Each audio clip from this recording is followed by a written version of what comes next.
video today explaining something. This might scare some of you. It might scare some of you. So, I was looking up something. If the average U.S. if let's say the U.S. government, right? U.S. government was a average U.S. family. Let's just say this, right? This is pretty scary. They're making $61,000 a year. This U.S. hypothetical U.S. family.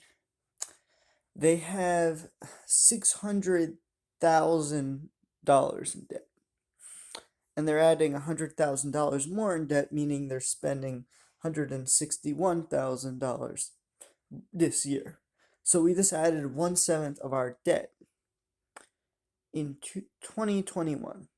Now, why do I say this? Why am I saying this?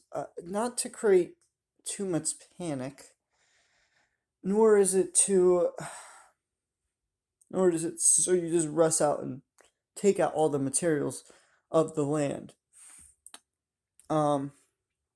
But I'm saying this to warn people because people are getting crazy. They're going in the stock market and they're losing all their money. They're going to lose all their money.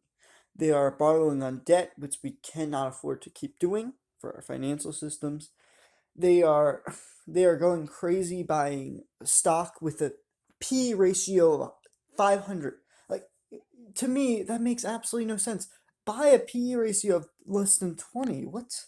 Like, I don't understand people really, but I'm trying to say this. So, like, imagine you had 90% of your, like, literally, you can't borrow to any other country or even yourself to that matter. You have, what, like 10 times more debt than you have actually making money. Basically, what we're doing. And we're spending more than what we're making in a year. That's basically what's going on here in this hypothetical United States family, which is actually supposed to represent the federal government. And each state has their own amount of debt too. And it's just very scary when you look at the debt. And maybe the debt isn't as bad as we all think it is, or maybe it is.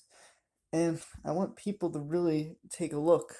I mean, we still have debt from the Civil War, so it could take centuries for something to collapse. But I'm just saying, 2008 is when we officially collapsed our entire financial system. We actually should be living in a much worse lifestyle than we are today.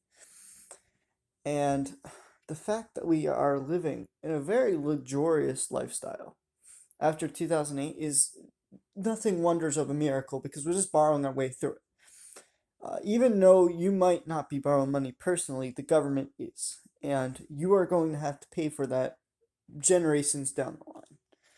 It doesn't matter. It doesn't matter. They don't care about you. They just want to spend the money now. They're consuming now, selling our assets to other people so you can pay for it later. That's basically what's going on here. And other people will pay for it too. We're getting people from other countries to pay for our college kids. And then our college kids are going to have to pay them back somewhat, but kind of, not really. But that's kind of how it works. Just they're not going to make as much money per person than we are, technically, when they pay us back. So it's a little weird, but yeah, I just wanted to talk about the economy today because, and you see these global supply chains that are collapsing, itself.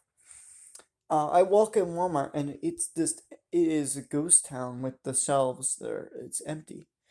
And it shouldn't be like that, but it is. And this will be the new normal. There's almost no recovery, I think.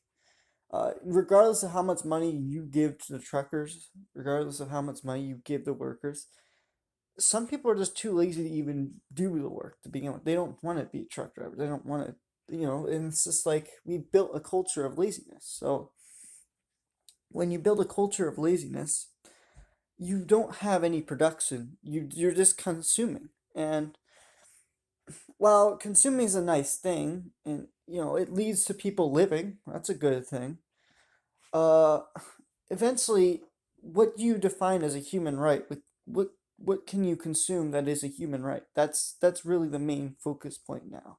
of our society, and it's becoming more and more like every day that we are sacrificing some of our income for today for consumption for today, and we're also sacrificing freedom for more control because of that. And it is a very interesting look on society. And yeah, I want people to, I don't know, I want people to think more. That's all I want. Anyway, don't let the yarmulke get to you.